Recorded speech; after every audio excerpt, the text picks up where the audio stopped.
Hello friends, welcome to my channel. સ્વાગત છે તમારું મારી ચેનલમાં. આજે હું તમારી સાથે બાસુંદીની રેસિપી શેર કરીશ. ઘરે જો આ બાસુંદી બનાવશો સ્વાદમાં તો ખૂબ જ સરસ થાય છે અને સાથે તમને ઘરે સસ્તી પણ પડે છે. નોર્મલી બાસુંદી આપણે બજારમાંથી ડેરીમાંથી લઈ આવતા હોઈએ છીએ મીઠાઈવાળાને ત્યાંથી. એ બાસુંદી કરતાં તમે જો આ ઘરે બનાવશો તો સારી થાય છે સ્વાદમાં પણ. અને અત્યારે શ્રાદ્ધ પક્ષમાં આપણે પિતૃ પક્ષમાં બાસુંદી છે, દૂધપાક છે, ખીર છે, એવું બધું બનાવતા હોઈએ છીએ ધરાવવા માટે. અને આપણે બ્રાહ્મણ ભોજ પણ કરાવતા હોઈએ છીએ શ્રાદ્ધ પક્ષમાં, તો ત્યારે પણ આપણે બાસુંદી, ખીર, દૂધપાક ને એવું બનાવતા હોઈએ છીએ. તો તમે આ રેસીપી ટ્રાય કરો અને જો તમને આ રેસીપી કેવી લાગી તમે મને કમેન્ટમાં પણ જણાવી શકો છો. ખૂબ જ ટેસ્ટી થઈ છે આ બાસુંદી, એકવાર ટ્રાય કરજો. તો ચાલો જોઈએ આજે આપણે બાસુંદીની રેસીપી. બાસુંદીની રેસીપી માટે આપણને ઇન્ગ્રેડિયન્ટ્સ જોશે. મેં થોડું કેસર લીધું છે, ઓપ્શનલ છે, કેસર હોય તો એડ કરું, ન હોય તો તમે સ્કીપ કરી શકો છો. થોડા ગાર્નિશ માટે કાજુ બદામ પિસ્તા છે. અડધો કપ મેં ખાંડ લીધી છે. 1 ચમચી જેટલી મેં એલચી પાવડર લીધો છે. આપણે અંદર બાસુંદીમાં નાખવા માટે કાજુ બદામ અને પિસ્તા છે. 1 કપ જેટલા મિક્સ હોય તો તમારે એડ કરવા. 1 લીટર મેં દૂધ લીધું છે બાસુંદી માટે. તમારે અહીં મિલ્ક પાવડર યુઝ કરવો હોય તો તમે મિલ્ક પાવડર યુઝ કરી શકો છો, જેથી ઘટ વધારે જલ્દી થશે. તો ચાલો જોઈએ રેસીપી. દૂધને આપણે મોટું પોળું વાસણ લેવાનું છે, જેથી તમે આપણે દૂધ ઉકાળશું તો એ ઉભરાઈને બહાર ન આવી જાય. તો મેં 1 લીટર દૂધ આમાં એડ કરી દીધું છે. હવે આમાંથી જ આપણે 1 થી 2 ટેબલ સ્પૂન જેટલું દૂધ આપણે કેસરમાં એડ કરી દઈશું. કેસરને આપણે પલાળવા રાખી દઈશું, જેથી કેસર એનો કલર રિલીઝ કરી દે. દૂધને આપણે હલાવતા રહેવાનું છે, જેથી દૂધ નીચે બેસી ન જાય, દૂધ બળી ન જાય. બાસુંદી ખૂબ જ સરસ લાગે છે, સ્વાદમાં ટેસ્ટી હોય છે. અને જે મેં માપ તમને કીધું છે 1 લીટર દૂધ સાથે અડધો કપ ખાંડ, એકદમ પરફેક્ટ માપ છે. બહુ ગળી પણ નહીં થાય અને મોડી પણ નહીં થાય.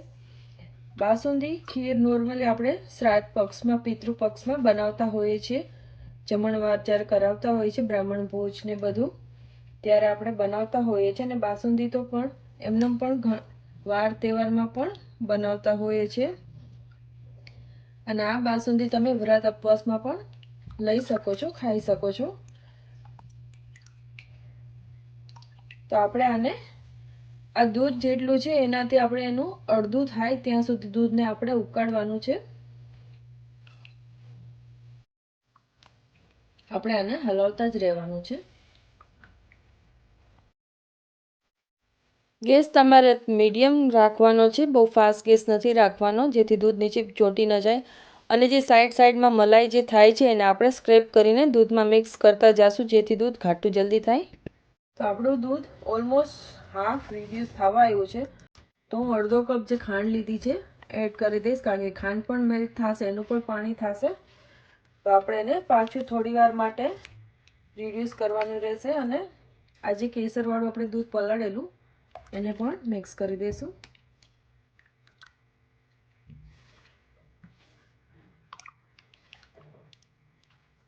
એલચીનો પાવડર પણ હું એડ કરી દઈશ. એલચી તમે તમારા સ્વાદ અનુસાર લઈ શકો છો. જો તમને એલચી ન ભાવતી હોય તો તમે સ્કીપ પણ કરી શકો છો. હવે આપણે એને પાછું થોડી વાર માટે ઉકળવાનું છે. ગેસને મીડિયમ જ રાખો, જેથી દૂધ બેસી ન જાય. ઘરે બાસુંદી ખૂબ જ સરસ થાય છે અને ટેસ્ટી થાય છે અને ઇકોનોમિક પણ છે, ઘરે સસ્તી પડે છે બનાવવી. જો તમારી પાસે ફૂલ ફેટ મિલ્ક ન હોય તો તમે આમાં અડધો કપ જેટલો મિલ્ક પાવડર પણ એડ કરી શકો છો આ દૂધમાં. બાસુંદી હંમેશા એકદમ ફૂલ ફેટ વાળા દૂધમાંથી જ બનતી હોય છે, જેથી એ ઘટ જલ્દી થાય ને માવાદાર મલાઈદાર થાય બાસુંદી આપણી. તો હવે હું એને પાછી આને થોડી વાર ઉકાળી લઈશ.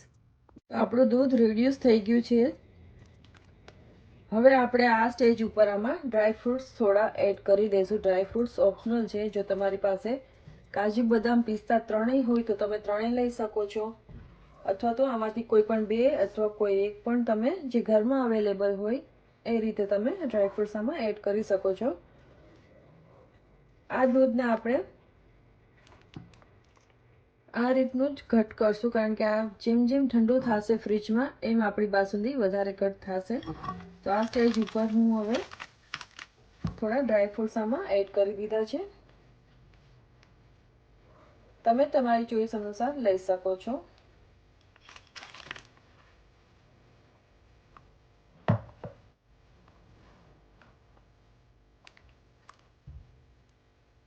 બાસુંદીને બનતા ટોટલ 30 થી 45 મિનિટનો સમય લાગે છે. ડિપેન્ડ્સ છે દૂધ કેટલું છે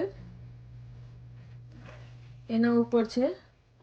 ઓછું તમે 1 લીટરનું બનાવતા હશો તો અડધી કલાકની અંદર પણ બની જાય છે બાસુંદી તમારી.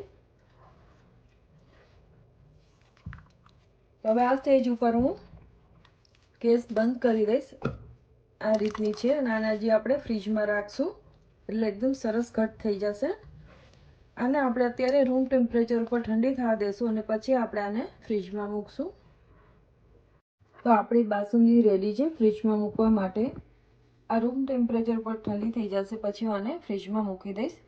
તો તમે પણ આ ઘરે બાસુંદી જરૂરથી બનાવજો અને કમેન્ટમાં મને જણાવીને તમે કહી શકો છો કે તમને રેસીપી કેવી લાગી. જો તમને રેસીપી ગમી હોય તો લાઈક કરજો, શેર કરજો અને સબસ્ક્રાઈબ કરજો. મળશું આપણે પાછા એક ફરીથી નવી રેસીપી સાથે. ત્યાં સુધી આવજો. આ બાસુંદી તમે જ્યારે બનાવો ત્યારે જમણવારમાં આ બાસુંદી સાથે મસાલા પૂરી, રસાવાળા બટેટાનું છાલવાળું શાક ખૂબ જ ટેસ્ટી લાગે છે અને ભાત, દાળ ભાત. તો તમે પણ આ બાસુંદી બનાવો. સાથે મસાલા પૂરી જરૂરથી બનાવજો, જે આપણે મસાલાવાળી પૂરી પીળી બનાવતા હોઈએ છીએ, લાલ મરચું હળદરવાળી. અને છાલવાળું બટેટાનું શાક જરૂરથી બનાવજો અને રાઈસ અને દાળ. એની સાથે બાસુંદી ખૂબ જ સરસ ટેસ્ટી લાગે છે. તો તમે પણ ટ્રાય કરો આ રેસીપી. ગમે તો લાઈક કરજો, શેર કરજો અને સબસ્ક્રાઈબ કરજો. શેર કરો તમારા ફ્રેન્ડ્સ અને ફેમિલીમાં. તો thank you for watching. Bye now.